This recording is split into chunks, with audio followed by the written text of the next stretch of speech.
don't have to tell you things are bad. Everybody knows things are bad. Everybody's out of work or scared of losing their job.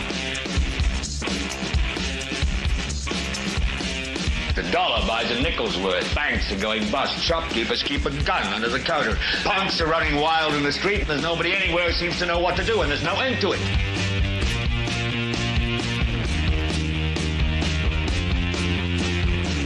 The air is unfit to breathe, and our food is unfit to eat. We sit watching our TVs while some local newscaster tells us that today we had 15 homicides and 63 violent crimes, as if that's the way it's supposed to be. We know things are bad, worse than bad. It's like everything everywhere is going crazy, so we don't go out anymore.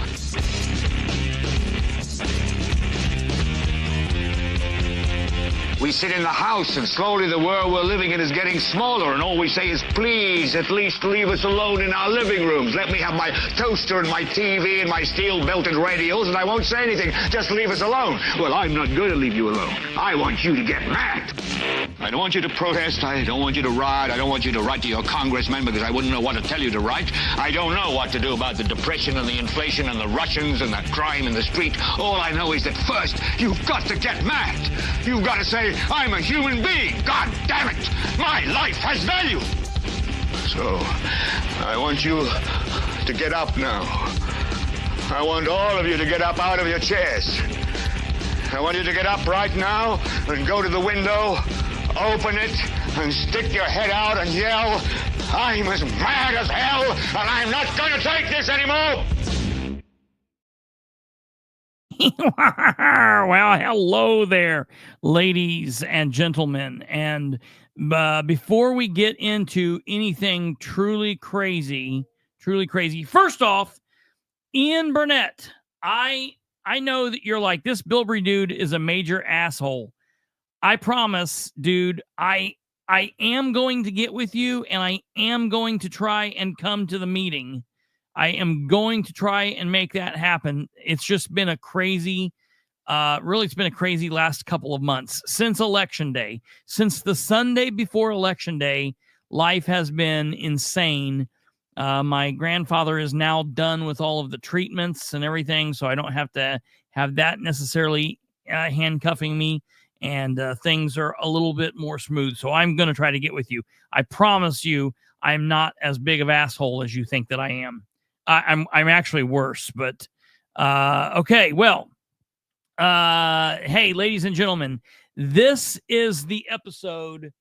If people out there that normally don't want to watch like one episode, this is the episode to watch, because as you can tell by the title, this is the 364th episode.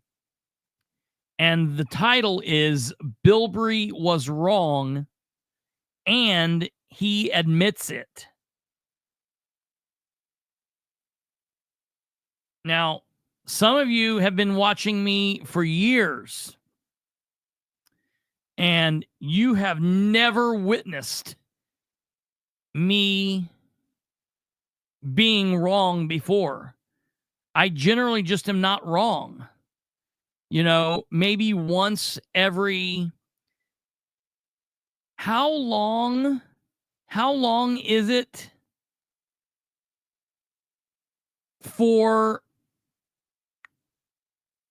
the solar things to come back around? You know, like, when will we have a solar eclipse again? Like 80 years? It's generally like that. I'm normally wrong once about every 80 years. Now, I have no problem admitting when I'm wrong. And if I make a mistake, I admit it. We talk about it. That's what makes me so great. Now, the other thing is, it only happens like once in an 80-year span. So, thank God we'll get this out of our way now. We're only 8 days into the new year. So if we're going to screw up, it's good to do it now and get it out of the way. So then we can have, basically like 354 days of complete and total utter rightness. Obviously, I'm joking. I do make mistakes. We make mistakes here. And why you people and others trust us is because when we make the mistakes, we say, hey, wait a minute, we're human. We made a mistake. And I don't have a problem. Yeah, Jack, I did. I absolutely did. I truly did. And I don't have a problem admitting that I'm wrong. Now, I will have to personally erase all of your memories after this episode. But Jack, yes, this is a disclaimer. Absolutely. No. Look, that's what makes me trustworthy, because when I'm wrong, I am there. The next solar eclipse in Indiana is September 14th, 2099. So that's probably around the time that I will be wrong again. So set your calendars. That's not bad. No, we're going to talk about it. I'm going to clear up some record. It's still not good, what's going on, and we'll explain all of this, but we've got some things to talk about tonight. And I saw what GW said. The problem with that episode is it's audio only. So YouTube doesn't allow for, I don't have the thing that only allows you to put an audio on with a picture. So what I have to do is I have to make something that will just loop over on the screen and upload it. I've got it down, and I just need to make that thing, and I will get that up. And because listen, I've listened to it, and it is important because the solar fight is not done. The solar fight is getting ready to start gearing back up. So I will definitely get that up there. I made you that promise, and I will get that. I will get that up soon. Now that we're done through the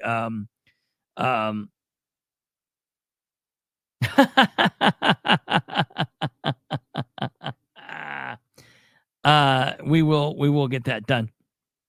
Let's see here. Doesn't Space Cat know about what?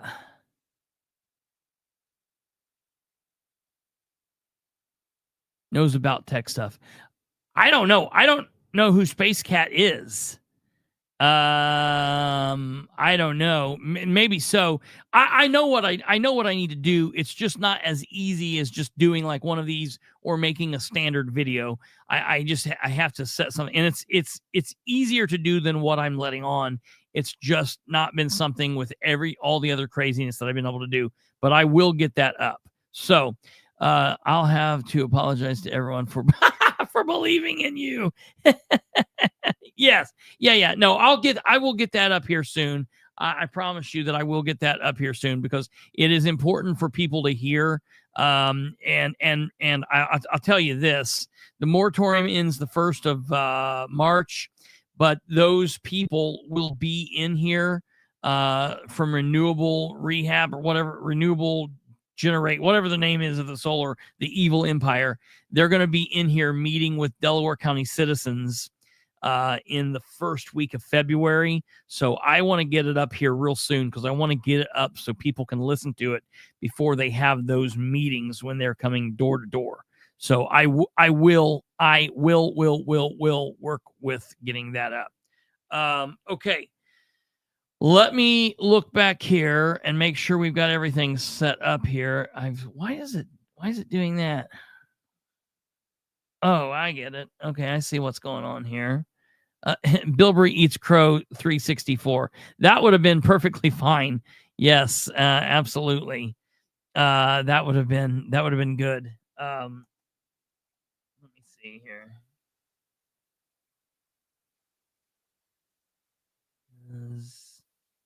Yes.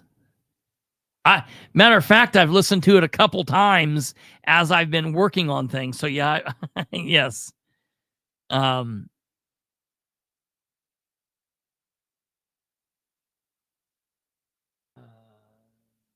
Government center and okay. All right, here. Let me see. I needed to get that done. Okay, so and on top, I've just been doing all kinds of screw ups today.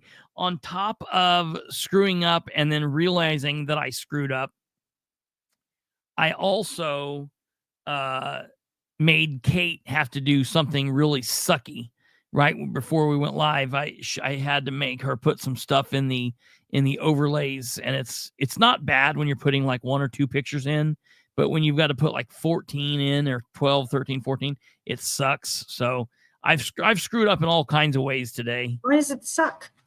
I hate doing it. So I hate asking for you to do it. If you're doing it on a laptop, you get to open up the thing and you can click every single one that you want to put in. Does it? And so let me ask you that, when you do that, does it upload all of them in one go, or do you get them to mess up? Mine, when I do that, when I upload more than 2 or 3 at a time, it always messes 1 or 2 of them up. And then so you I've go got to and go put back that in one and redo it. 1 or 2 in. Okay, well, see, you've got more pay. I am not technologically savvy here, folks. I'm not good at that. That's why I have Kate and these people around. It took me 2 minutes. Well, I appreciate it. Longer to find the file than it did to stick them in. Well, thank you very much for that.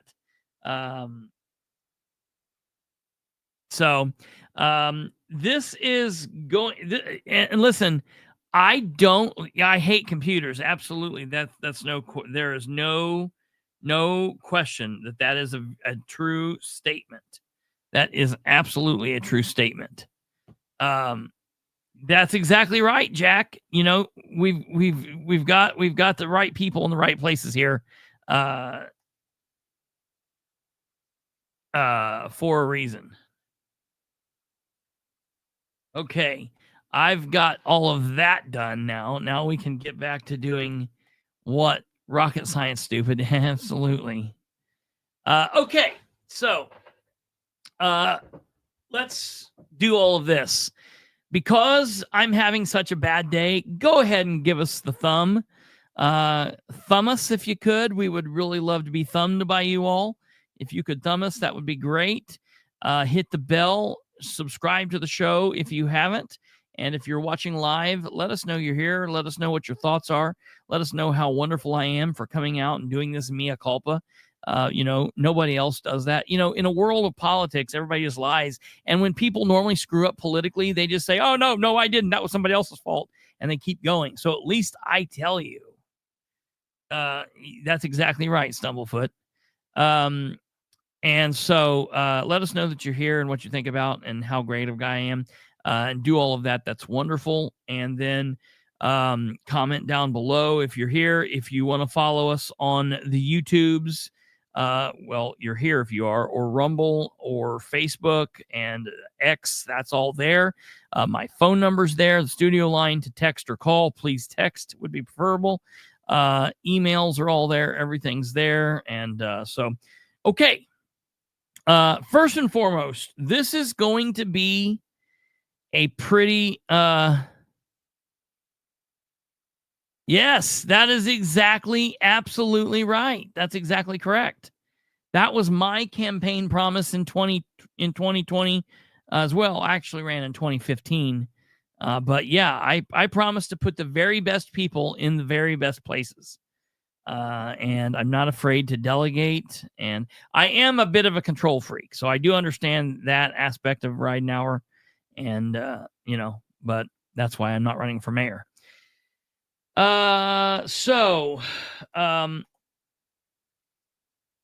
Oops.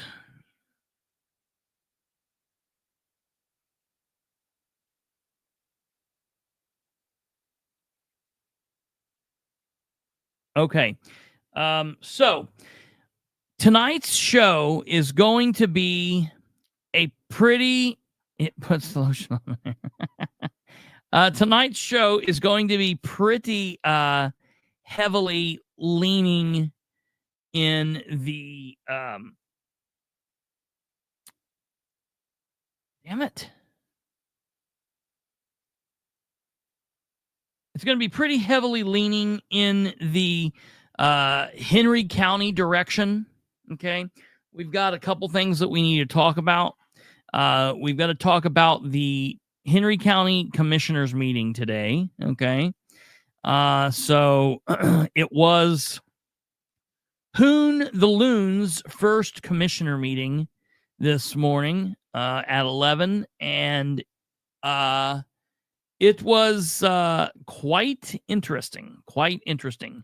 At the Loon's first meeting, they talked about Henry County, Indiana's government center and daycare. Okay, there we go. Whoops, got a little English there. I didn't even do that on purpose. I fat-fingered center, and I still got it right. Look at that. Good thing about English like that, you can get it right and wrong, and it's still right. So that's amazing. So we will be talking about the Henry County, Indiana Government Center and Daycare. And then the biggest part of the show, we're going to do my apologies to John Mark, and I'll explain to you who and what all of that is. I think the biggest part of you know, but I'll explain what's going on. And of course, that will be my one and only mea culpa of 2025. We will not plan on getting anything else wrong after today. But before we get into all of that, I do have to take one tiny moment and talk about Muncie really quick. Okay? I got to talk about this Muncie City Council meeting. It's been eating at me, and I didn't talk about it enough last night. And so I've got to talk about it. So first and foremost, the Muncie Board of Works meeting went on today, and the Muncie Sanitary District meeting went on today.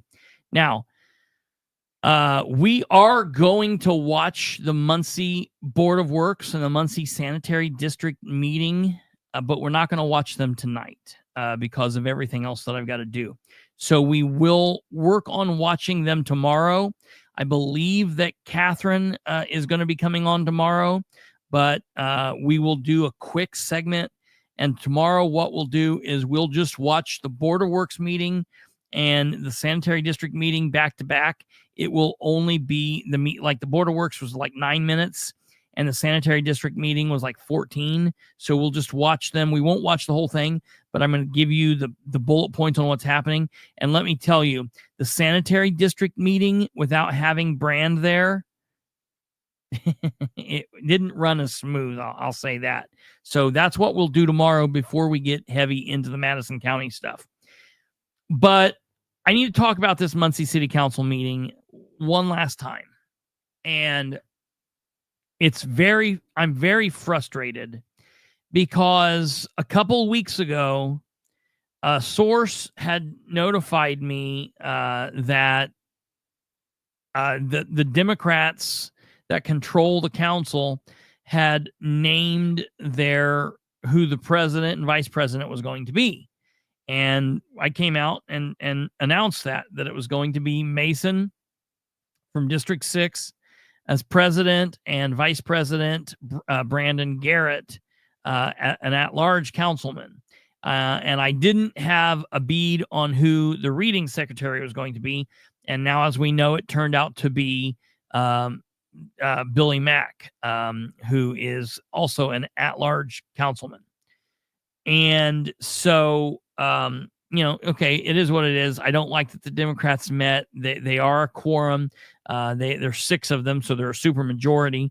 And I don't, just like the county, I don't like the idea of them meeting ahead of time, planning stuff out. I understand that Nora is running the show from behind the scenes, but I don't like doing stuff, even though it's not, they have the right to quote unquote caucus. It just does not look right. It does not look good. And I don't like it. There's nothing wrong with letting shit play out the way that it's intended to in front of the public's eyes for the very first time. It's a surprise for all of us. Okay. So first and foremost that, but I have to talk briefly about morals and telling the truth and not telling the truth and what that means and how it reflects on them and my absolute disgust with this. So when I put forward that Mason was going to be president and Brandon was going to be vice president, I took a little bit of heat from people who were like, well, they're really nice people. And I said, yeah, I said that. Okay. I'm not going to slobber over myself telling you that I like these people. Look, we're all adults here. I said they're good people. I like them as humans.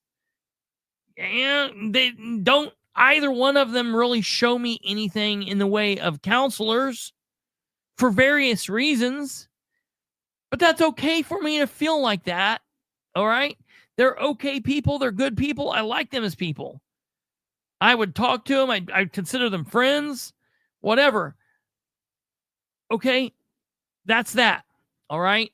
And some people come out on Brandon's behalf and said, well, you know, he missed those meetings because of work, or he didn't get back to people because of email issues. Or, you know, I don't care to hear any excuses from an elected official or their families about why they're not doing their job as an elected official. All right. It's just, the only excuse that I am okay with, and heaven forbid it happens, and I wish it wouldn't happen, is if someone has like a death in the family or something, because you can't control that stuff, you know, or like, you know, I don't know, like if someone gets married and it's like in California and you're in the party, so you got to go and you miss Monday. No one really gets married on a Monday, so I don't know why you wouldn't make it. Outside of like major sickness or a death or something, there's just no excuse. Okay, period. Yeah, GW, that's exactly true. So I took some heat for this. All right. But now I have to tell you, I have even less of an opinion on these two gentlemen now. And it's over this Riverfront Project Review Committee. Okay. So what I'm not okay with is I'm not okay with these people. That's exactly right, GW. Nice people don't always make good politicians. And that's exactly right. That is absolutely right. I'm okay with the counselors kind of talking a little bit behind the scenes about what they're going to do as far as the council placements to boards, like putting people on this board or that board. That's fine. And as I've told you all, Nora had been campaigning hard to be put on that Riverfront board. And I explained why she should not be placed on the board. Her significant others on the board. It is not, and I repeat, is not a conflict of interest. It's not illegal, and there's nothing wrong with it. It just doesn't look good. Okay? So I want to take a second and talk about how Councilor Rose Selvey has went out of her way to do a lot as a Republican counselor to help McIntosh, to help Mason, but specifically Brandon. Roe and Brandon really hit it off, and they've had a great working relationship, and she has really helped him when he first came onto the council and has helped him throughout the last couple of years. And I have talked to various people connected to this that said that both or all three of Brandon Garrett, Democrat, Mason, Democrat, and McIntosh, Democrat, gave Roe their word that they would vote for her to remain on the Riverfront Project Committee thing. And then we get to the meeting, and I'll tell you, I've heard as recently as like this past weekend, these gentlemen made the claims to Roe that they would, she would remain on there. And I would hope that everybody would understand the problem with putting Nora on a board with her significant other. I mean, that's common sense here, folks. So they immediately set down Roe and the other Republicans, because they would have lost. They didn't challenge the votes against Mason and Brandon, and they voted right along. They were both put in with a 9-0 vote. And when it came time to talk about the Riverview Project Committee, Brandon nominated Nora. Now, I want to know why Brandon lied to Roe. Let me tell you this.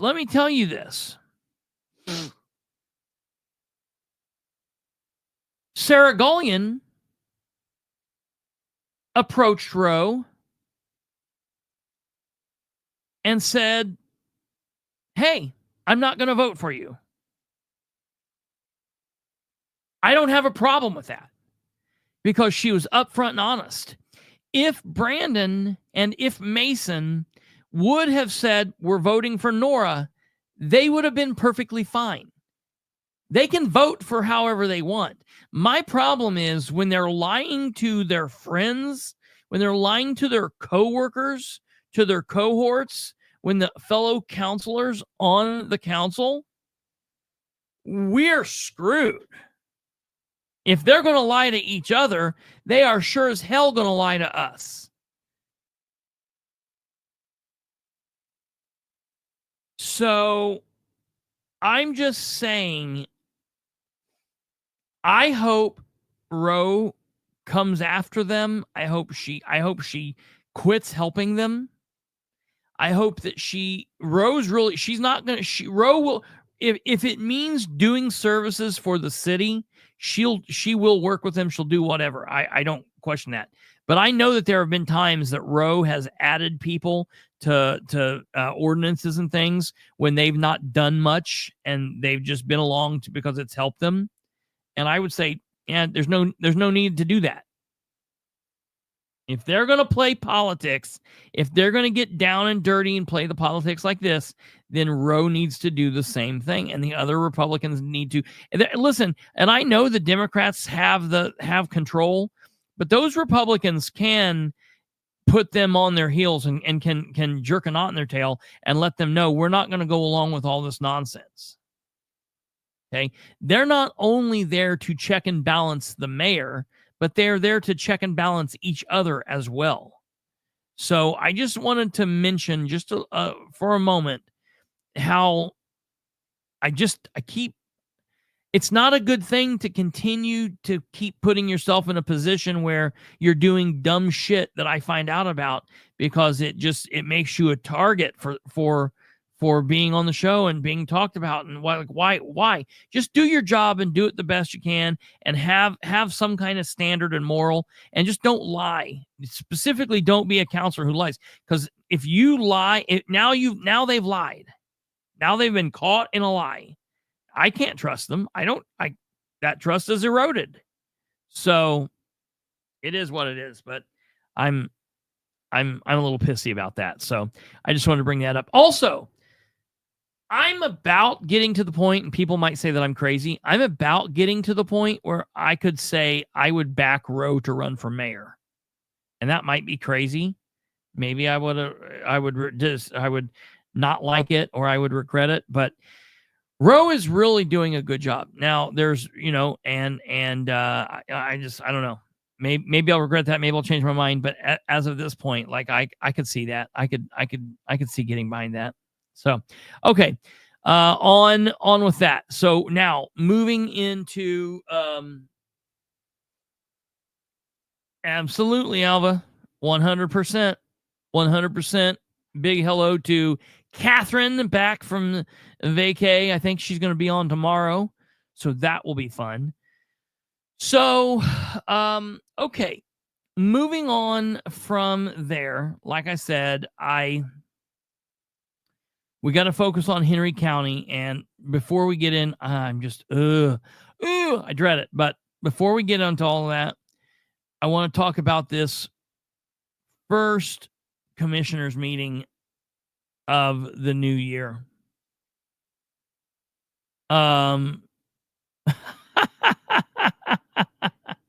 That's exactly correct.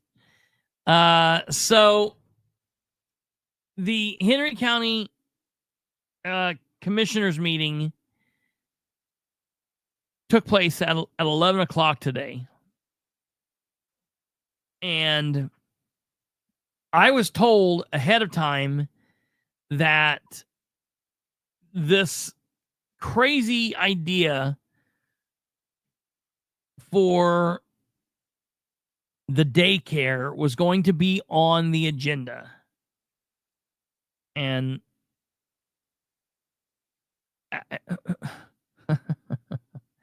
it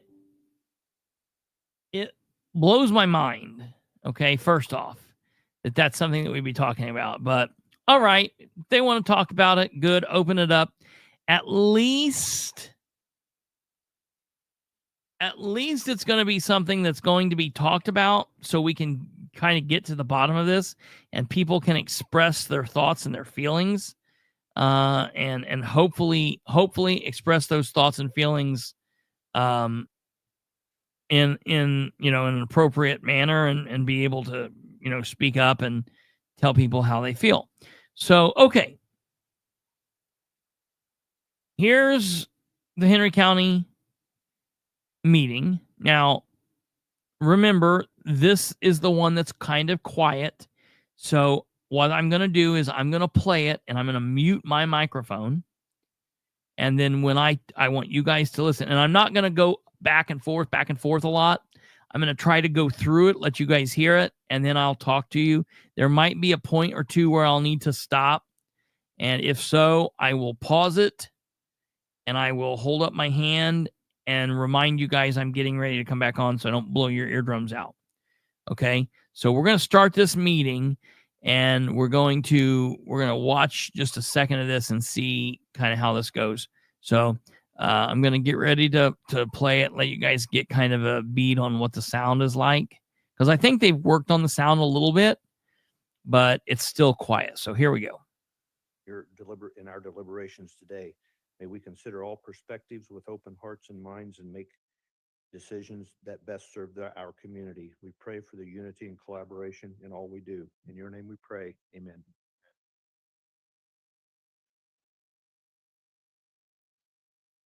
Our first order of business is to determine who's going to sit in this seat for 2025.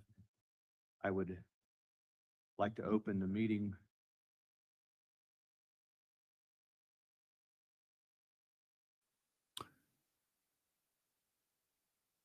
Just briefly, for those that don't know, we're looking over here on this side. We're looking at the commissioners out here. We're looking out at the audience, obviously. This man right here is Steve Dellinger. They're all Republicans. This is Steve Dellinger. He's a good guy. This is Joel Wiley. He is a Sproles fanboy. And this is Hoon the Loon, a Sproles fangirl. This is their county attorney, Joel Harvey. And then out here we have some of the department heads and whatnot. Now, what's interesting to me is all of the department heads, for the most part, sit together over here, talk and stuff. The sheriff's department is all stuck over here in the corner. And normally when Sproles is there, he sits over there. He does not get on with any of the other county officials. And it's just really weird to see that there's such a separation there, but it is what it is. Okay, so I just wanted to let you know who everybody is. So this is Dellinger, Joel Wiley, and Susan, and their attorney, Joel Harvey. All right, here we go.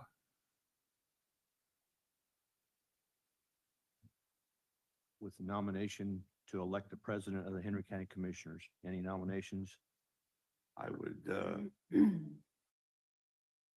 since we've always rotated this, and it would have been Southern District's turn now, I would suggest we nominate Susan, if she's so inclined.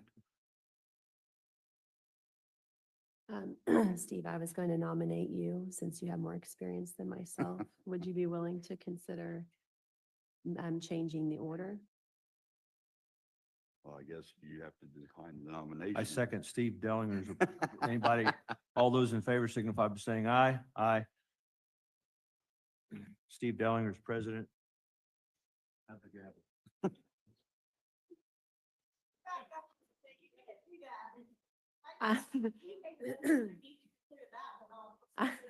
I decline the nomination. I'd like to nominate Steve to chair the commissioners. I second the motion to nominate Steve Dellinger. All those in favor signify by saying aye. Aye. Can I resign? I think he has to accept the nomination before we vote on it.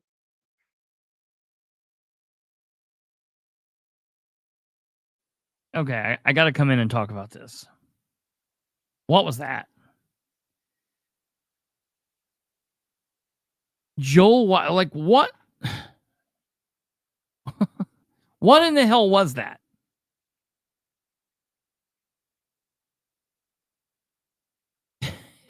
Lenny.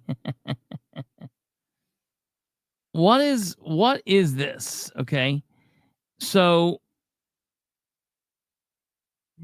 Steve Dellinger, in being a smartass, decided he was going to nominate Susan Hoon as president, which is kind of comical, honestly, because she doesn't know her ass from a hole in the ground. Okay. I think Dellinger was trying to make a point. So she says she declines it. She was going to nominate Dellinger. Okay. Wiley just says, okay, all right, we're going to do it. I'm going to do this. I'm going to name him, and all in favor. I mean, he didn't give them a moment for her to decline like they meant. And that's what happened. And we didn't get to hear it. The auditor was over on the side yelling out like, hello, you guys got to do stuff the proper way. We got to mark this down. And, it's got to go by minutes and like, what the hell, that kind of thing. I'm assuming what she said because she wasn't mic'd. They really need to get her mic'd up. I kind of wish that she would sit at Joel's table so she had a microphone, but I think she used to do that. I don't know why that changed, but maybe she didn't. I don't know. Anyways, that was nonsensical. And then he just stands up like he's going to force Steve out of the chair he's sitting in. It's like, slow your roll. What is going? That was madness. Okay. It was just nuts what they were doing there. So hopefully that's not, I mean, with Dellinger being president, he'll have control and it won't be that crazy, but that was just nonsensical. Okay, here we go.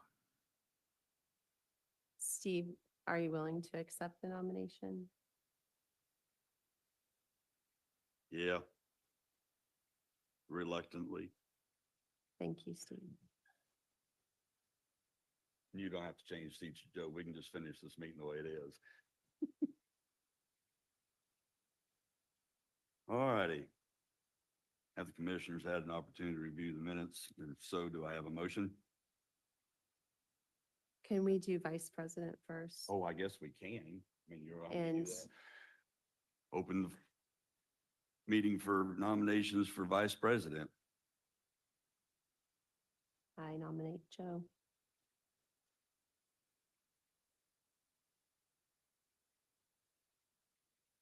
Do you accept? I accept. I will second that motion. All those in favor signify by saying aye. Aye. Motion carries. Now can we officially start the meeting?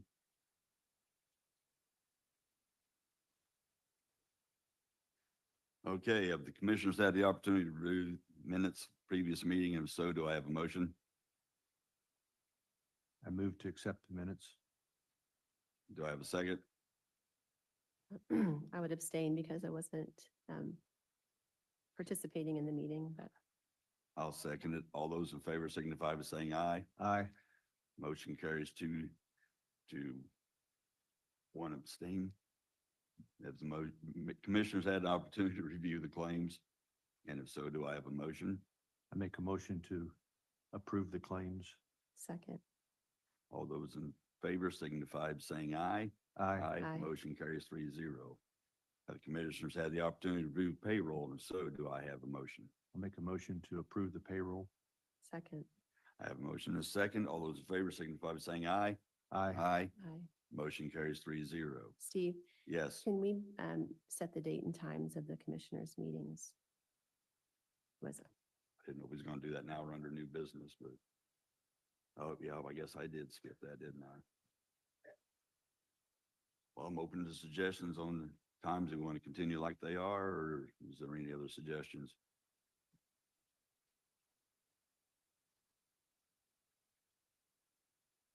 So right now we have the second Wednesday for regular business.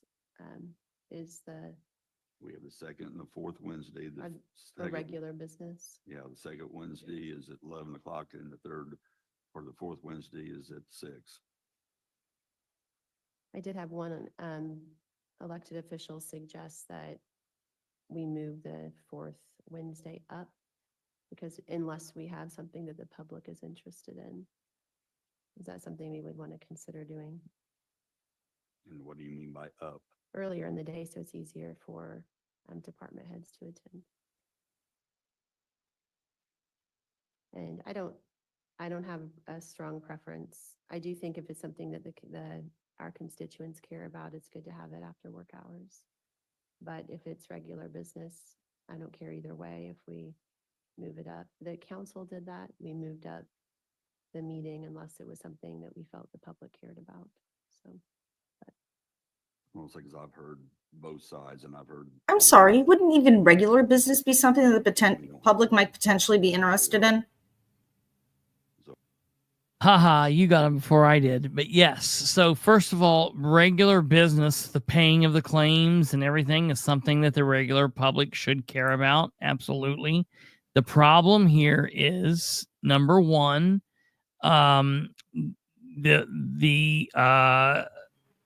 Susan is always in favor of doing this Behind weird closed hours, doors. behind closed doors. She But does. nobody can be there. Yep. Yeah, Yep, I gotcha. That's her MO. Okay. And so she is just, and she always does this thing where she hides behind, well, one person told me. I've got one person, one elected official told me. Hey, Susan, yeah, like Alva said, why don't we move all of the meetings to 7 p.m.? How about that? Okay. Now, what's going to happen here in a minute is, and then her nonsensical, well, we can just bounce the meetings around. What do you mean? How, if your meetings are normally held at 11 a.m. and then you're like, oh, we think that the public will care about this, we'll have this meeting at 6 p.m.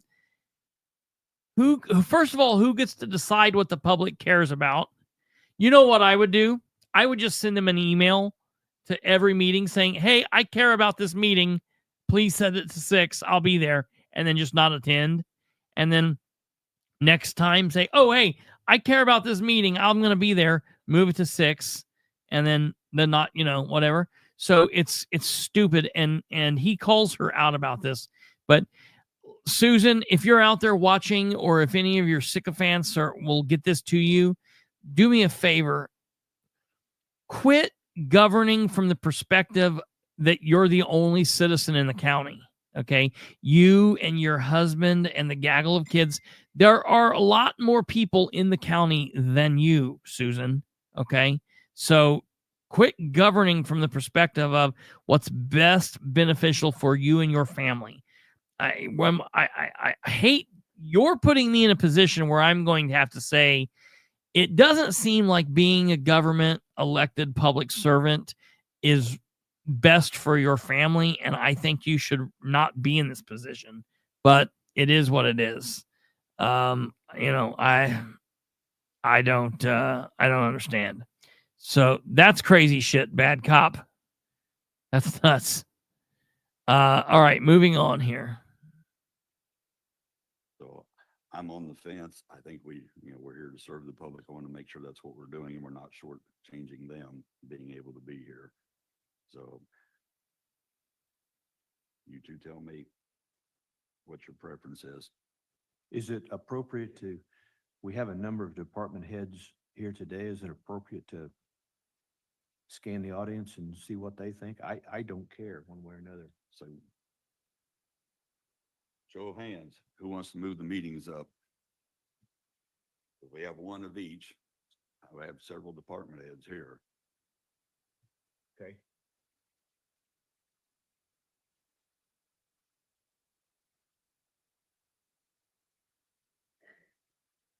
This guy's my hero. Good morning. There was a public records request come across and then there was an email sent out to all departments. I've had numerous people ask about this. Is the only reason I'm asking about bringing kids or, to the office. I didn't know if you guys wanted to, I just wanted to take it back and address it with my people because I've had several people ask if that's going to be addressed or is it, what's going on?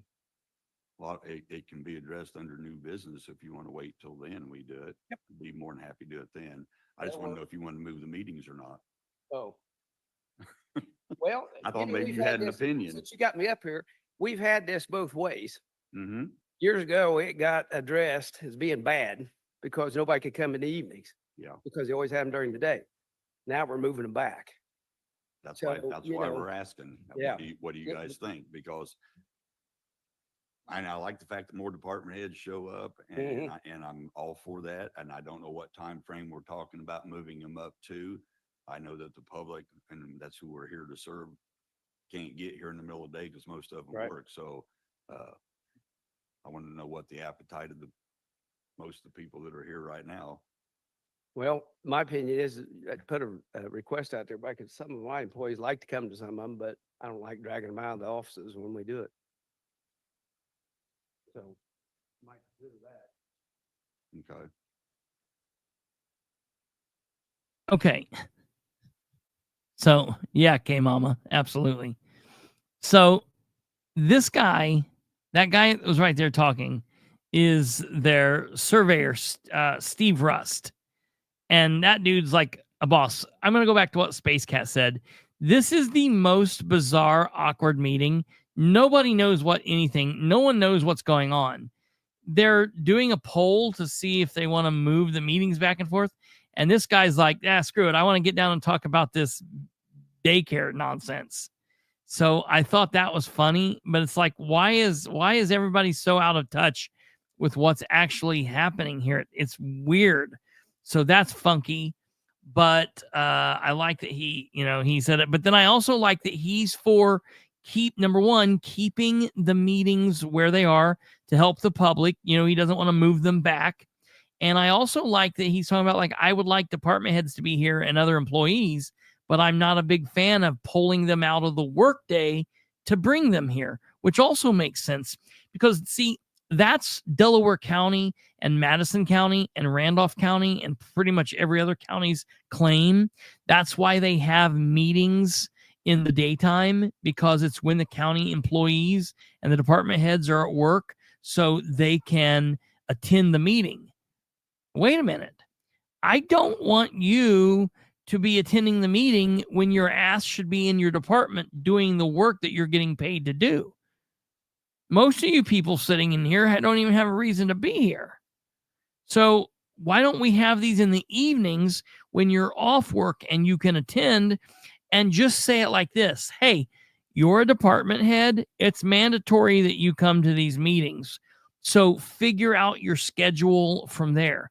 If you need to take a couple of hours off on a Monday because you're going to come or whatever, or look at it like this. It's only 2 meetings a month, 3 meetings if you call into account the counselors. So just deal with it. It's part of being a public servant.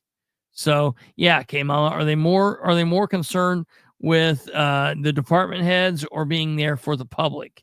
You know, so yeah, why pay them so attend the meeting? They have work to yeah. Absolutely. Hold on here. What's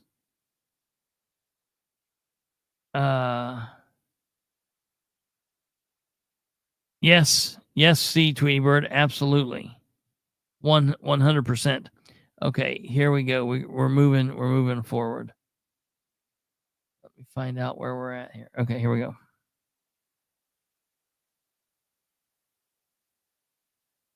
Think. Anybody else?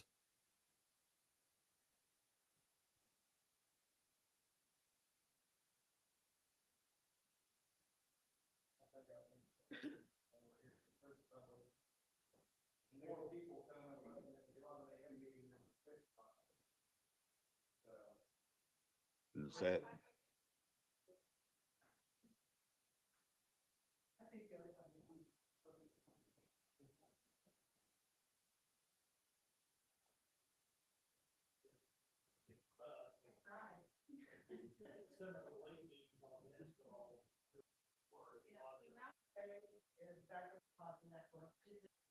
The public was interested. Those in favor signify by saying aye. A good problem to have, actually. So I need a motion. How you guys want to do it?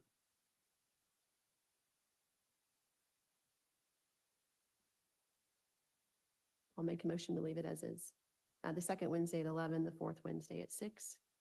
So then after all of that trash, after all of that trouble, after 10 minutes of nonsense, the woman who brought it up makes a motion to leave it the same.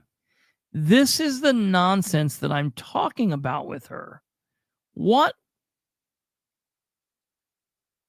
I don't get it. Leave that nonsense out. Let's get to the business of the meeting. Let's put the meetings when the most people can get there. Screw what all of you elected officials want. And, you know, let's get on with the show, man. Second. All those in favor signify by saying aye. Aye. Aye. Motion carries. Okay, we have monthly reports, one from Innovative Technical Solutions. Do I have a motion on the report? Make a motion to approve. Second. Motion made and seconded. All in favor signify by saying aye. Aye. Aye. Motion carries 3-0. We have the clerk's monthly report. Do I have a motion? Motion to approve. I second. Motion is made and seconded. All in favor signify by saying aye. Aye. Aye. Motion carries 3-0. Now we have the Sheriff's Equipment Fund from 7/1/24 to 12/13/24. Do I have a motion? Motion to approve. A second. Motion's been made and seconded. All in favor signify by saying aye. Aye. Aye. Aye. Motion carries 3-0. We also have Sheriff's Inmate Trust Fund report. Do I have a motion? Same dates. Motion to approve. Second. Motion is made and seconded. All those in favor signify by saying aye. Aye. Aye. Motion carries 3-0. Don't see anybody from EDC or the chamber or insurance. Department heads. Angela Cox. You have a couple resolutions that you were wanting us to do. Do you want to do them now or wait till the end? Okay. Mr. Clark. Braden? Or are you too tired to speak? Okay, so they're going through the department heads and doing that. So we'll move this along. All right, this is what happens next. Morning. Morning. Morning. It's that time of year again. Community Crossing Matching Grant. Community crossing. All right, we'll move along from here. This is pretty standard. January and July. All right, thank you. Thank you. Mr. Russ, do you have anything? All right, here comes the surveyor Steve Rust again, and keep in mind that Dellinger said, "Let's do it under new business." They're still not under new business, but listen to what Steve Rust brings up when he comes back. Gold.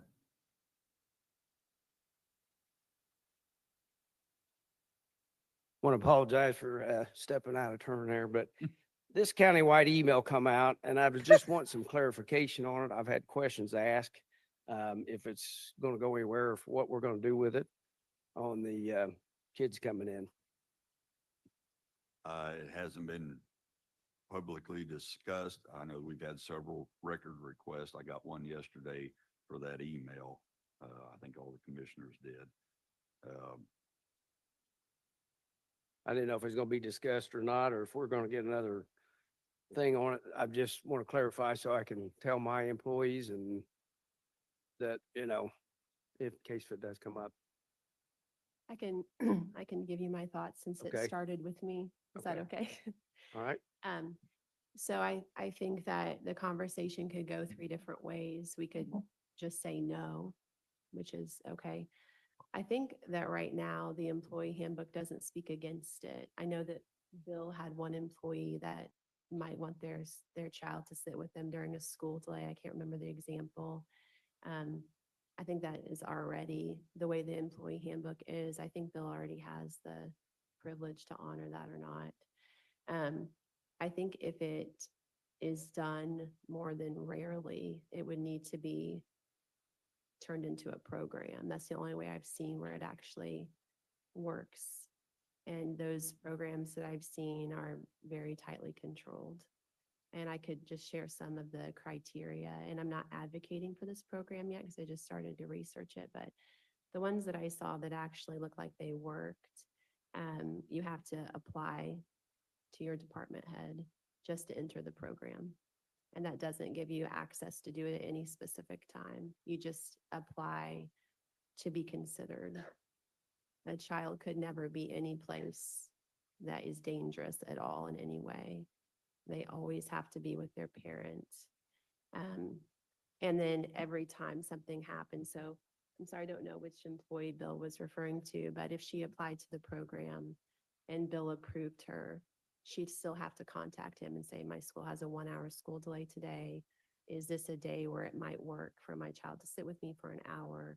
And Bill would still have the opportunity to say yes or no. So I think we're nowhere near ready to think about that program because we haven't looked at what county buildings are even on a safe list. And every department head would need to think about if they even would want their employees to apply to the program or not. So I think right now we're in that area where the department head has the discretion, but then it could easily turn into where we would either need to choose. It's in the employee handbook, no, or we develop some type of program. So that's my thinking about it right now. It's up to the department heads. If it becomes widely used, we either need to end it or make a program. Those are my thoughts, and I don't know what the other commissioners are thinking. I did just want to say for those, because I think that people, just to explain my thinking, in my mind, my request was reasonable. The commissioner job is unique in that it has no fixed or set or required office hours, and you set your own priorities and schedule. So that was my perspective, working from home, working here. So I just wanted to clarify that for people that were asking. I still don't feel like it's unreasonable. I also want our workplace to be good for all employees, and I can definitely see how it would help someone else to let their child sit for an hour or 2 or whatever that looks like. The priority of a business always has to be productivity, government as well, because we're using tax dollars. So we would never want kids reducing our productivity for the public or definitely causing any kind of safety hazard. But I think that part of raising the next generation could include something like this if it's done well. So that was my thinking about it. Okay. Thank you, Steve. I guess I don't mind I guess the thought of it is good because everybody's got kids. I'm over that. I got grandkids now, but that would be considered into the situation of, I guess my mom raised 4 kids on her own. We never got into this. She had somebody set up ready to take at the time. So it's a different time, different change of everything. But the biggest thing I see is I don't want it interfering with work.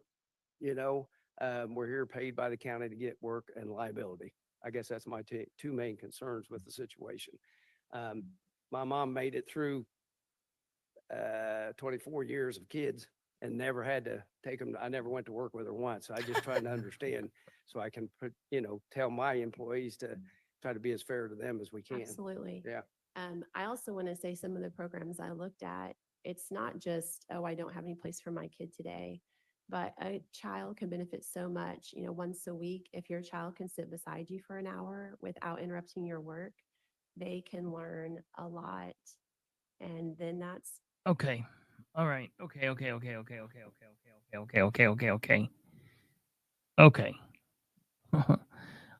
A child. Wait, what did she say? A child. It could be beneficial if a child sits beside you for an hour. In what way is that beneficial? Like, have them sit beside you at home, Susan. Like, okay, I'm going to say this. Like in Madison County, Bethany Keller had a baby, missed maybe a meeting. Maybe she didn't even miss a meeting. Maybe she had a baby in between the meetings. And in most places that she would work, she would have got some kind of maternity leave, and she definitely could have missed meetings. But you know what? Her ass didn't miss no meetings. She came into that she came in with a baby. It was like how we all say baby, but you really normally mean like this kind of a thing. I mean, her baby was like as big as a phone. You know what I mean? And she sat there and held it and rocked it. During the meeting, she quite respectfully, politely, without any kind of scene, pulled up a towel or a blanket over her, and she proceeded to breastfeed the baby in the meeting. No scene, no fuss, no harm. Nobody even knew she did it. No one even knew that she did it. And I thought that's amazing. And I had no problem with that. And I'm going to tell you, I've seen Susan Hoon do the same thing when Susan was on the council, when she had a newborn baby. And I had no problem with that. No problem. I'm also like Space Cat. I'm not going to knock anyone for taking off maternity or paternity leave. I've got no problem with that. I am going to say, let's put the brakes on this thing when Susan's talking about it being beneficial for my kid to be able to sit beside me and hold my hand and get my pheromones on him when he's 9 years old. Look, Susan, this is nuts. Yeah, helicopter parent much. Yeah, that's what I would do. I would bring all the kids. That's what I'm saying. It is, this is definitely, you understand why she is Susan Hoon the Loon for sure. But now that's when we kick over into the Henry County, Indiana's government center and daycare. Okay, this is nuts. time that you guys had together.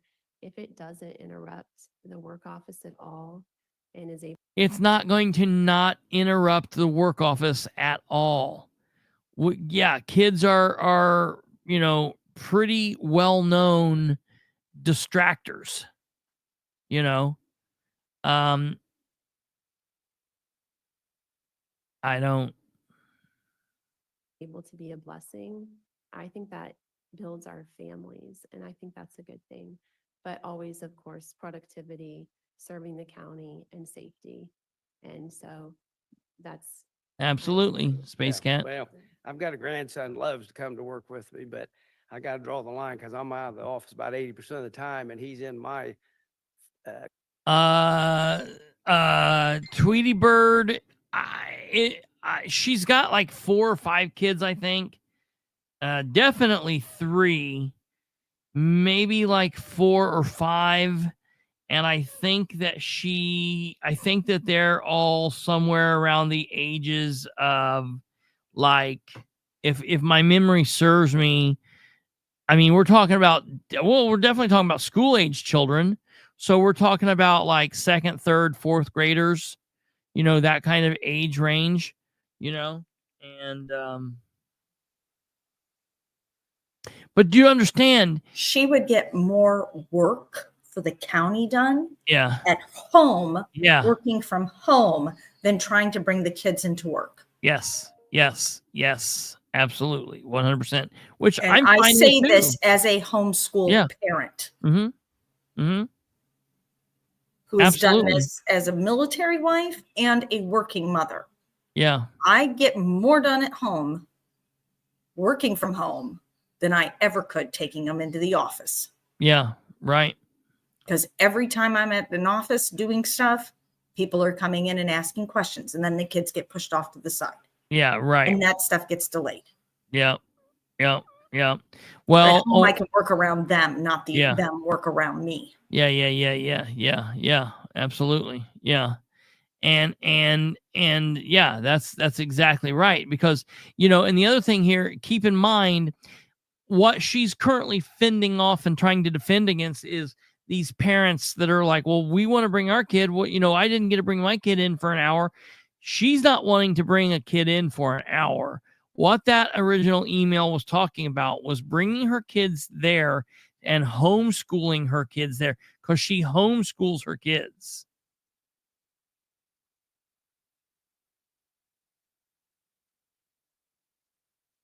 Brenda, that you're right.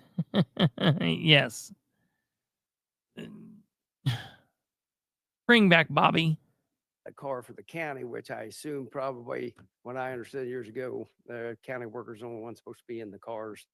And I'd love to have him come, but I can't bring him in because he's got days he's e-learning and winter days where they ain't gonna go, and I don't want to leave him with my employees either. So I guess, as soon as they get it ironed out, I guess just let us know what's Yeah, going that on. So we know. was, I mean, the programs are pretty carefully controlled, and that no other employee is ever allowed to watch your child.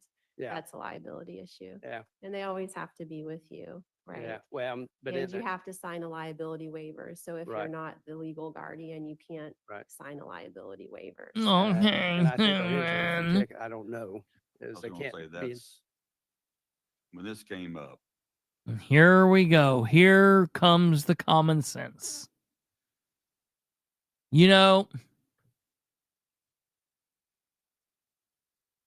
What movie was it? I said common sense. What movie was it? As Good as It Gets, with Jack Nicholson, when he's the famous author of women's romance novels, and he's OCD and he doesn't like people.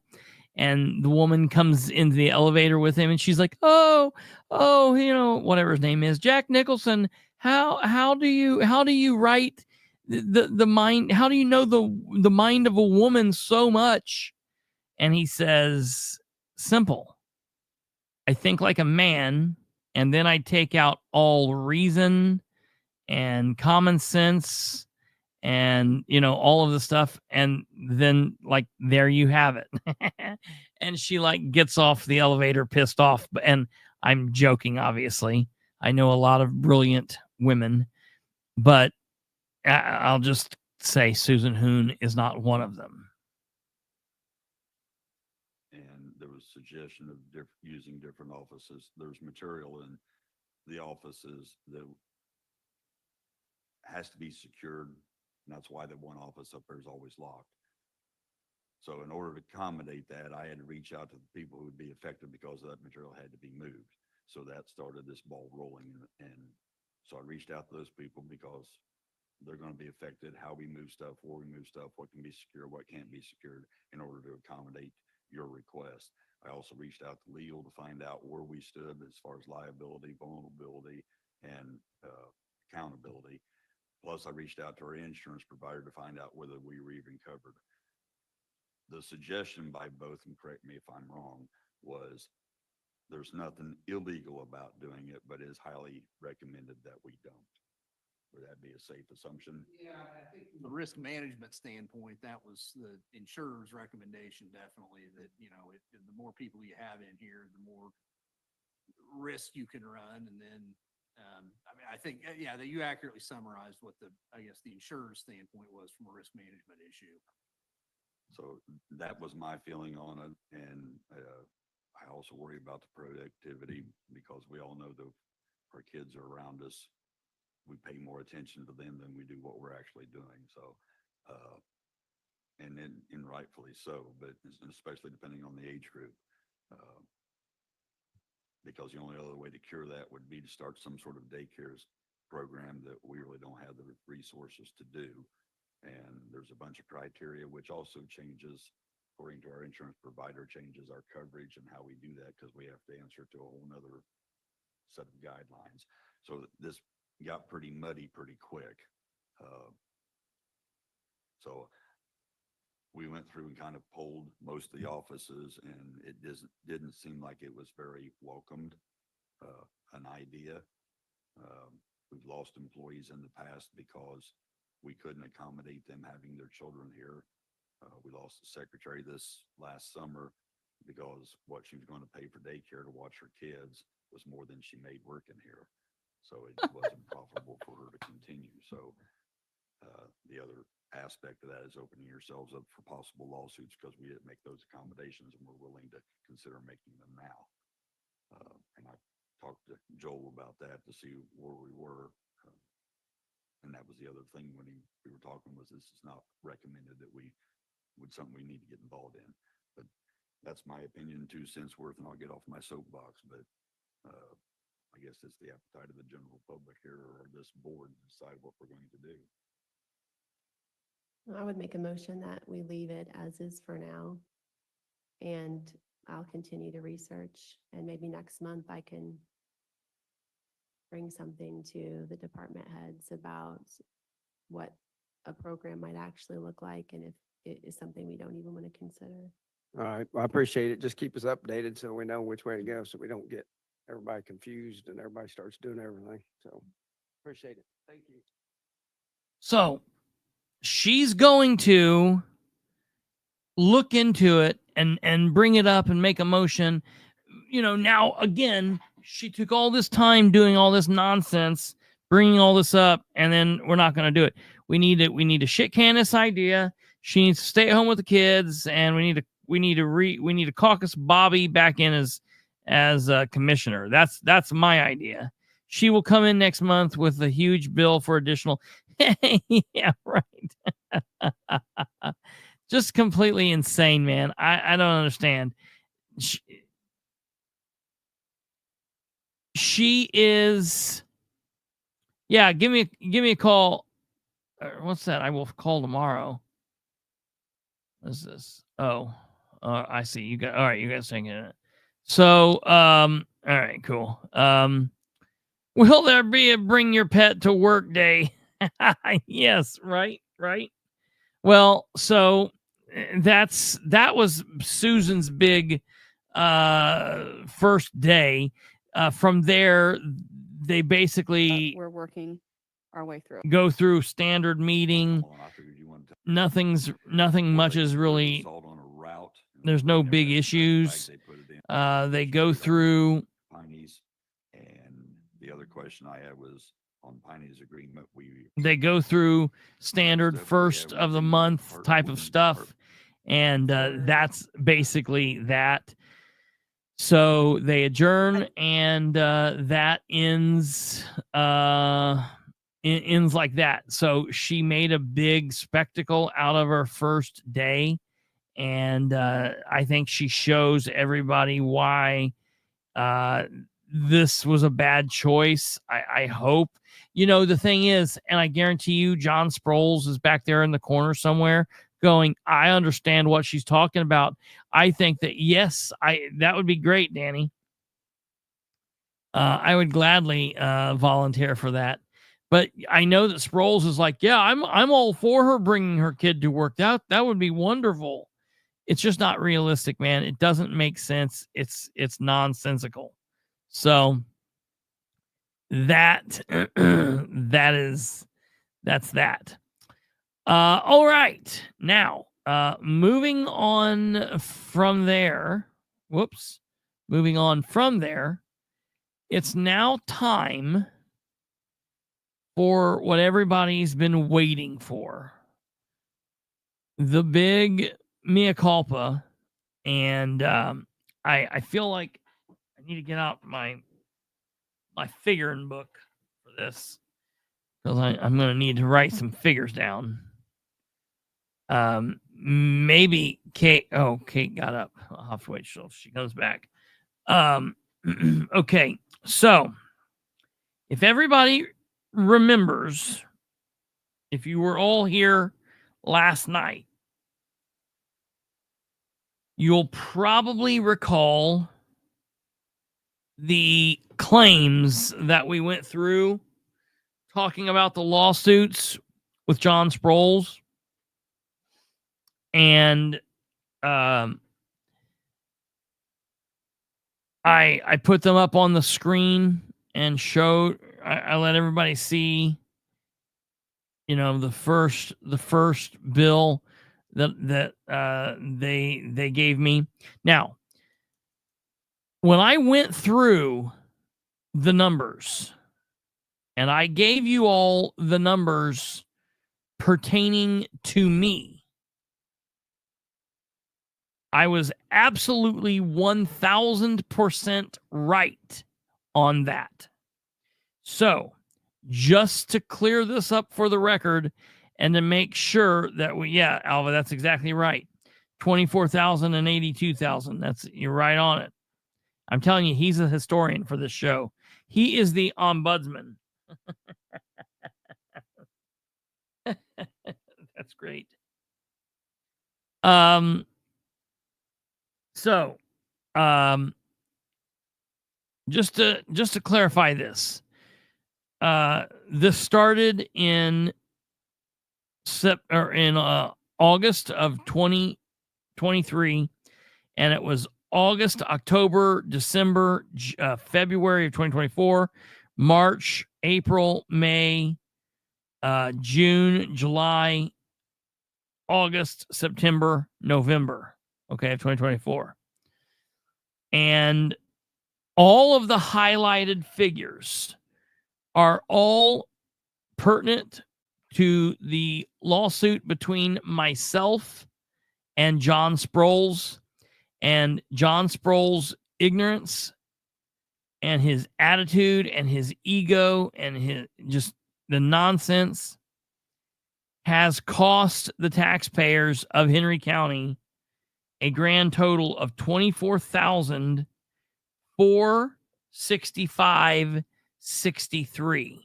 Okay, I want to make sure that everybody is aware that because of Sproles' nonsense and whatever he's doing each month with the with these attorneys, he has racked up the grand total of $24,465.63 between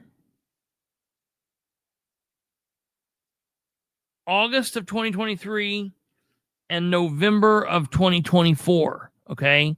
Now, they still are making payments, I would assume, talking to the auditor today, in December and January and February. Matter of fact, I told her that I would be interested in getting, setting up a system where every couple of months I just get these new claims so I can keep track of this. And she said that would be more than fine. Okay.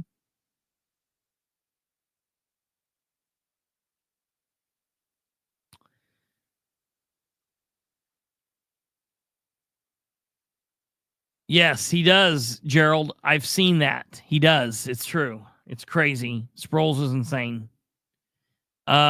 So that figure, 24, 465, 63, what he spent from what he has cost the taxpayers, that's a true figure. Okay. In the amounts of $260, $3,733, $2,074, $1,615, $1,173, $680, $2,057.88.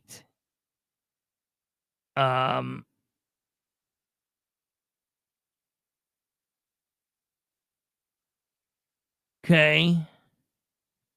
2,297.75, $8,042, $731, $1,802. And that makes up that total over there on the left, 24, 465, 63.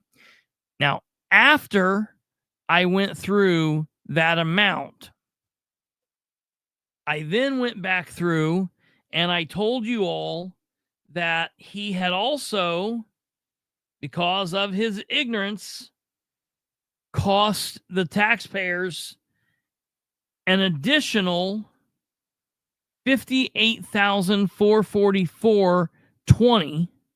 Okay, $58,444.20, which came to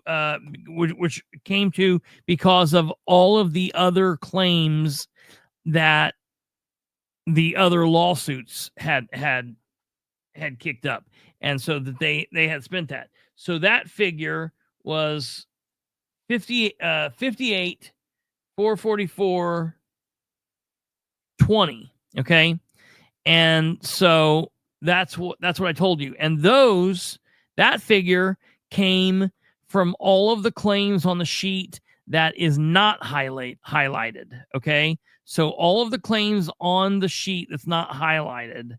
Okay, all of this stuff not highlighted. That's where that 58,444.20 came from. Okay, so when you add up the 24,465.63 to the 58,444.20, you get the grand total of 82,909.83. However, I was wrong. Looking back at these claims, all of the yellow claims are right. He spent that money. However, going back to the 1st August claim, okay, I have to write the record in saying that all of the other claims on this first page happened before Sproles was in office. So John is not responsible for the additional. I'm going to write these figures down so we can get a total, and so we'll know the difference here. Give me 1 second. $1,792.20 and $735. Okay, so there's that. All right, on number 2. Okay, number 2 here. Let me see here. The 222.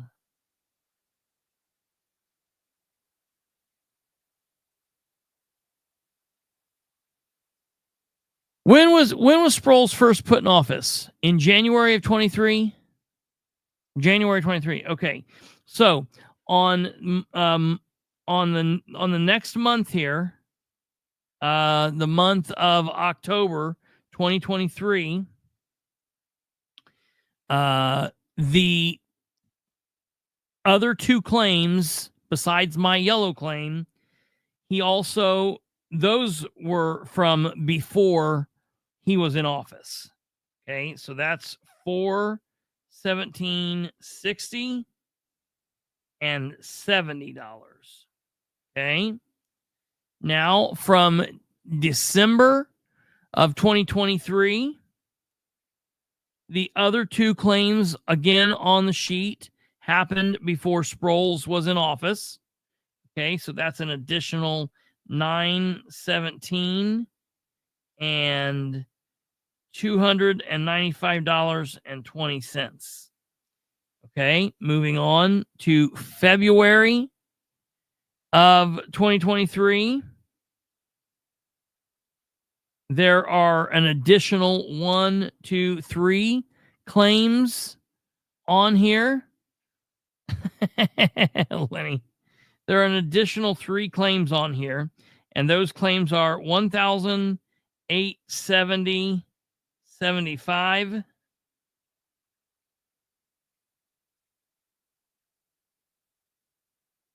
and $214.80 and $5,754.90. Okay. Moving on to March. Okay. There are 3 claims on here again that he was not responsible for. And the first was for $751.80, $959.60, and $1,600 even. Okay, moving on to April. There are 1, 2, 3, 4 claims on here other than mine. 1, 2, 3, 4.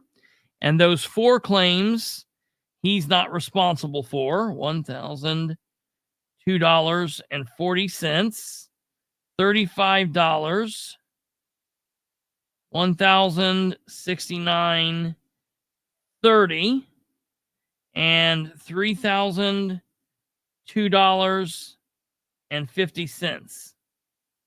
Okay, so those again he was not responsible for.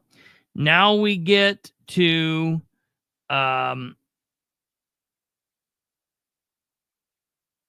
May. And in May, there are 3. Okay.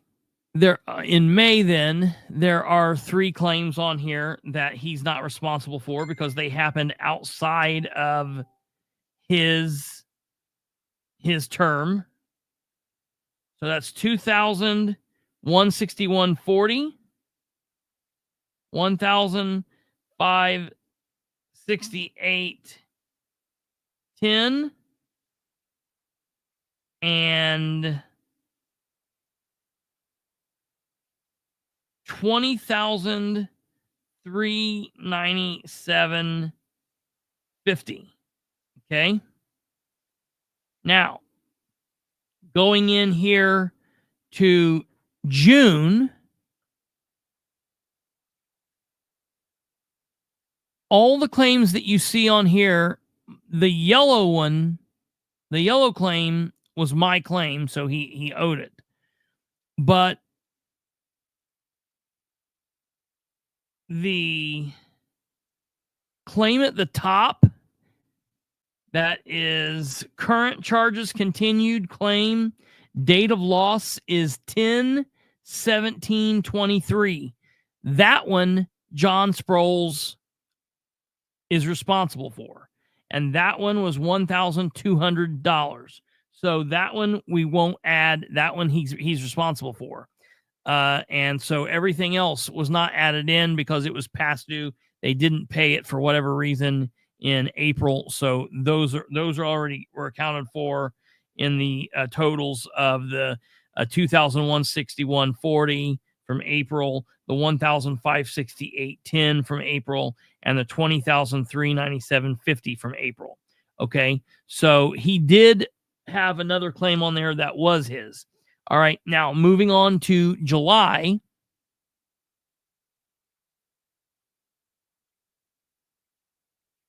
There is my claim in the yellow. Then there are 3 other claims. There are 2 claims in 22, which are not his, and 1 in 23. So his claim that he is responsible for is 3,465. And then the 2 claims he's not responsible for are in the totals of, one is 3,150.40, and the other is $419.80. Okay. So then that takes us to August. And in August, there's, besides my claim, there's 4 claims on here. And of those 4 claims, 2 of those are his. All right. The one at the bottom for 2,640 is his because it happened in 2023. And then the Stacy Smith lawsuit for violation of the 4th and 14th Amendments while incarcerated happened on March of 2023. She was the one that was in the jail. And so that expense is only $33. Those are his. The other 2, one for $475.70 was not his, and the other one for $196.90 was not his. Okay, that's September, and then that moves us. That was August.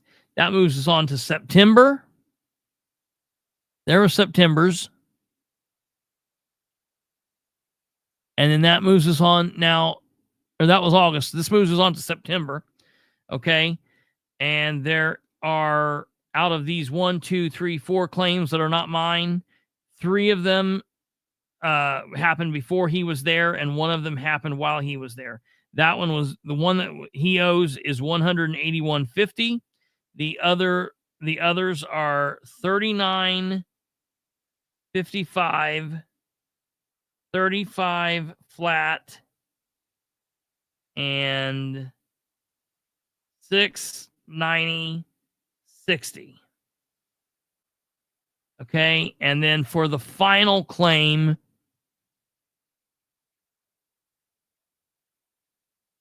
out of the claims that are not mine, one of them is his, and that's $686.50, and that's his. And then the claims that are not his, one is $92.50, and the other is $106.60.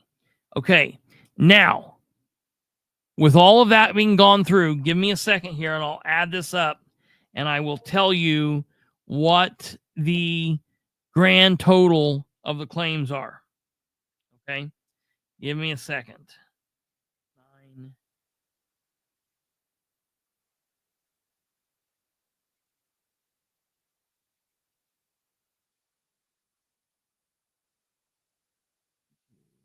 50 plus 106.60 plus 39.5 plus 35 plus 690.60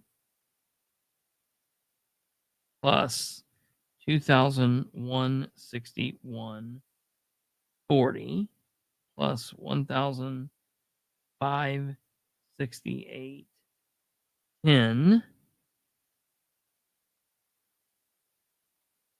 plus 23,997.50 3,150, 40 plus 4, 80 plus 4, 7, 5, 70 plus 196, 90 plus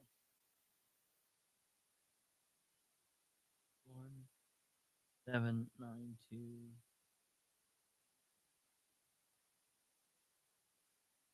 70, 7, 5, 417, 60, 70, 17 plus 295, 20 plus 1870, 5, 15, 80, 7,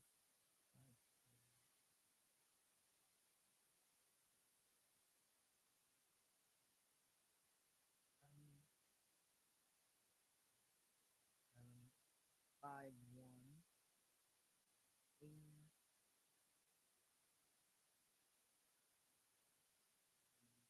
5, 60 plus 1, 6, 0, 40, 35,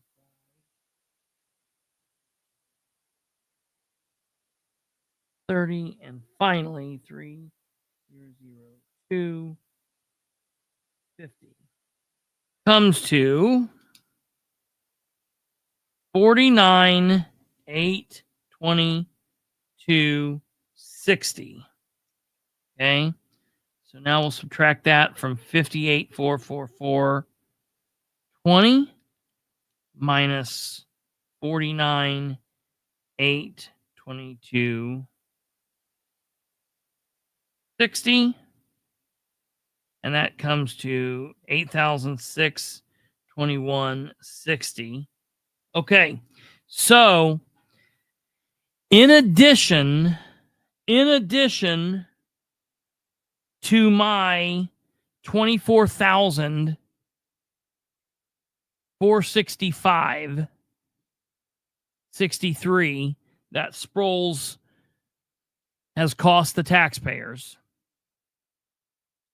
During those months, he also cost the taxpayers an additional $8,621.60. So that comes to 24,465.63. So that's a grand total of Sproles costing the taxpayers during his election, during his time in office from August 31st, 2023 through November 27th, 2024, a grand total of 33,87.23. Okay. 33.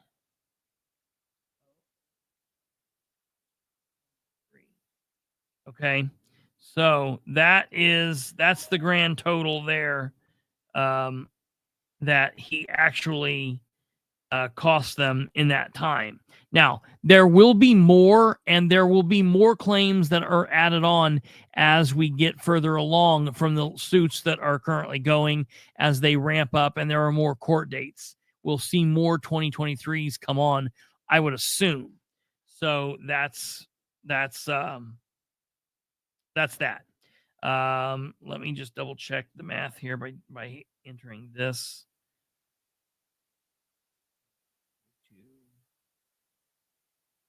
60. Yep, that comes up to it even. So that's exactly right. So the 24,465.63 that he cost taxpayers because of me, plus the $8,621.60 that he cost the taxpayers because of other claims, then married with the already $49,822.60 that they were paying out due to other claims. And I talked to the auditor's office, and a good majority of that was due to lawsuits from the jail. So, you know, taxpayers were still paying out a grand total of $82,909.83 in this time, but only 8,000 of that was from Sproles. But you add that 8,000 onto my 24, and you know, he cost the taxpayers more than he should have by being insane and doing things that he shouldn't have. I apologize that I misstated those facts last night, and I'm apologizing to him that I claimed that he was responsible for the entirety of the 82,909.83. John Mark, I am extremely apologetic. I am so sorry. It was I that was being a little bit of a cockwomble yesterday. I apologize. It was my fault. You, in that short period of time, were the totally amazing, wonderful sheriff, and it was me that was totally wrong. I was absolutely out of line, and I admit, John Mark, that I'm sorry, and I hope that you can forgive me. What an asshole. But look, the bottom line is, there's still some very concerning things going on in the sheriff's department over there. And the fact that, you know, they've got this new jail, you would think that the lawsuits on the jail side of things would decrease because they've got this new jail and everything's wonderful. And for some unknown reason, they're now adding on to the new jail, which seems weird. You shouldn't have to build a new jail and then 2 years later add on to it. If you do, something is going on over there, because we certainly don't have that issue in Delaware County. I mean, I know that we built a brand new jail and the roof leaks and there's all kinds of issues, but at least we're not overcrowded at this point. So I don't know what's going on with that. I don't know why they're having to pump out a whole bunch of money for that. But it's going to be interesting to see what the commissioners now let Sproles get away with. And listen, I think that they need to be calling him out on this. I mean, they approve these claims each and every month. They're knowing that he, you know, I still have an email in to find out exactly what these monthly claims are for. And I will try and find out. Hopefully I will get word on that, and we can know what exactly he was doing that cost the taxpayers $24,465.63 and then an additional $8,621.60 between August of 2023 and November of 2024, just simply by existing. Because none of that reflects payments or settlements. So, you know, it's a problem. There we go. Let me pull up the comments here and see if we have any comments here.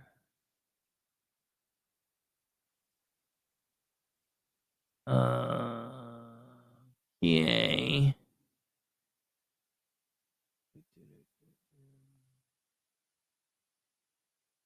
Okay, I'm looking here at the comments. I saw that, Lenny. Lenny said that he got a Facebook notification that said that we had been friends for 2 years yesterday. I saw that. I was like, man, where has the time gone? I couldn't believe it. That was nuts. That was just absolutely crazy. So I saw that there, Alva. You're 5,200. It wasn't you. You were a little off, but that wasn't too bad. So look, in my the grand scheme of things, this thing that I was wrong about wasn't the worst thing I've been wrong about. I'm trying to think what the worst thing I've been wrong about was.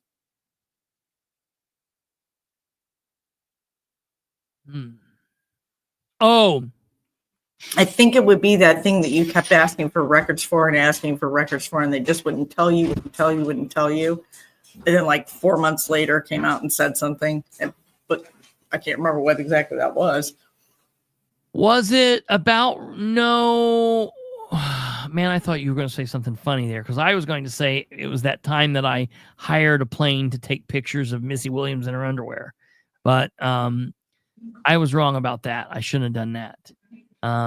But pictures in her underwear. No, when you hired the plane, you were wrong in that you didn't pay the plane to dive bomb at her house. Yes. I love it. Yeah, me too, Lenny. I like seeing stuff like that. I saw you say something about that last night, but I didn't know what you were getting at. But I did see that post yesterday. It was like in the memories. No, yeah, I think what you're talking about is that time that I kept saying that Dan didn't. Yes, that was the worst thing I was wrong about. I can't tell you what a weird feeling that gave me when I found out that Alva was a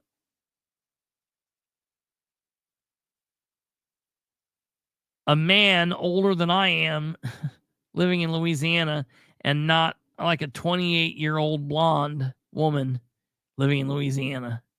I was absolutely gutted. It was it was horrible.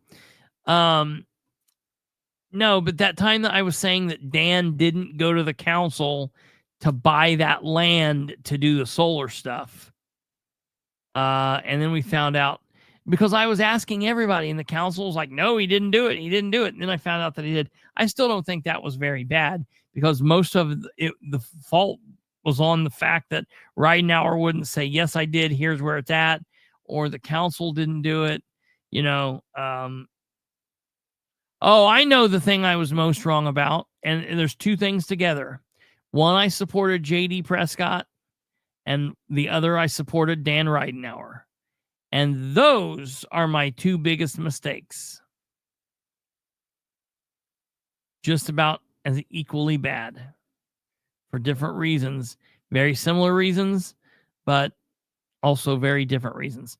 And those are the two biggest screw-ups. So in the grand scheme of things, all this did was say that John Sproles is an idiot, and his behavior leads to crap for the citizens of Henry County, because bad behavior can do that, specifically when you're the elected sheriff of Henry County. So, again, my apologies, John Mark.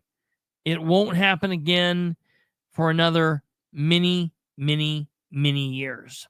All right, ladies and gentlemen, that is going to do it for this episode. I can only talk so long about being wrong. Now I need to go take some serious time and have some self-care and be nice to myself for a while, so I don't get all depressed. But you guys have been wonderful. Hey, if you haven't already, make sure to thumb us before you walk out the door. You know how we love your thumbs, so please let us see them before you go. Hit the bell, share the show, let everybody else know that I am human and capable of mistakes. That would be beneficial. I would greatly appreciate it. Hope you have a wonderful rest of your evening. Have a great, brilliant, beautiful Thursday, and understand that we will see you back here tomorrow at the exact same time, 9 p.m. Eastern, right here with Catherine Callahan. Good night. God bless. Goodbye.